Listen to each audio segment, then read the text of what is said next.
Good morning student. कल हमने 1857 की क्रांति की घटनाएं करी थी। आज करेंगे हम 1857 की विद्रोह की असफलता के कारण क्या रहे।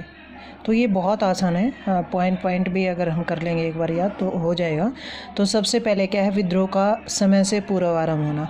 अब देखो, योजना बना रखी थी कि 31 मई को विद्रोह शुरू करेंगे। सारे नेता इकट्ठा, नाना साहेब, ताता टोपे सब मिल करके योजना बना रहे हैं, लेकिन ये समय से पहले ही 10 मई को ये विद्रोह हो जाता है। तो योजना जो थी वो पूर्ण तरीके से सफल नहीं हो पाती है, वो अधूरी रह जाती है। फिर सेकंड रीज़न हम क्या बताएंगे कि अच्छे नेताओं की कमी।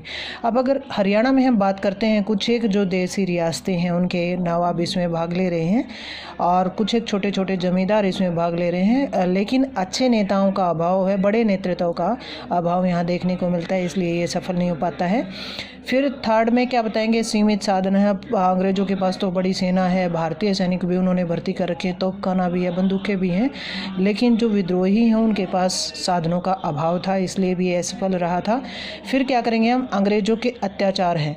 अब देखो, 1857 की क्रांति में जिन जिन लोगों ने भाग लिया या जो गाँव के जो जनसाधारण भाग ले रहे हैं उनके क्या किया, उन्होंने पूरे गाँव को जला दिया, सबको फांसी पर लटका दिया। तो लोग भय खाने लगे, वो विद्रोहियों का साथ देने से डरने लगे।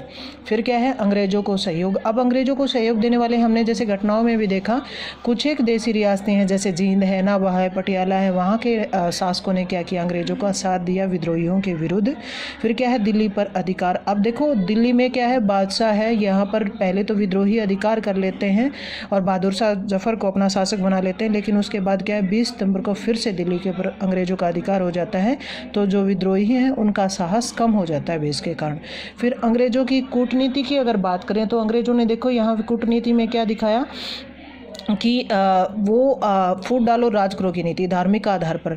और कुछ एक जो पंजाबी हैं, सिख हैं, गोरखे हैं, जो अच्छे वीर सैनिक हैं, उन्होंने भी क्या किया, अंग्रेज़ों का साथ दिया, सेना में वो रहे उनके साथ।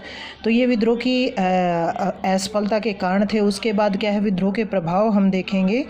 तो सबसे पहला प्रभाव क्या देखने को मिलता है कि पंजाब में मिला। अभी तक तो हरियाणा क्या है, उत्तर पश्चिमी प्रांत का भाग है, लेकिन 1858 में क्या किया गया, उसे पंजाब में मिला दिया गया।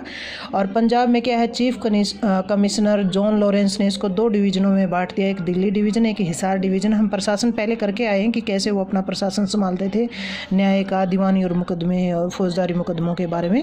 फिर सेकेंड प्रभाव क्या देखा कि प्रादेशिक परिवर्तन क्या हुए कि विद्रोहियों का साथ देने वाली जो रियासतें थी उनकी रियासतों को छीन लिया गया और अंग्रेज़ों का साथ देने वाले शासकों को बहुत से क्षेत्र दिए गए और पटौदी, लोहारू, दुजाना की जो रियासतें थी उनको एज इट इज़ रहने दिया।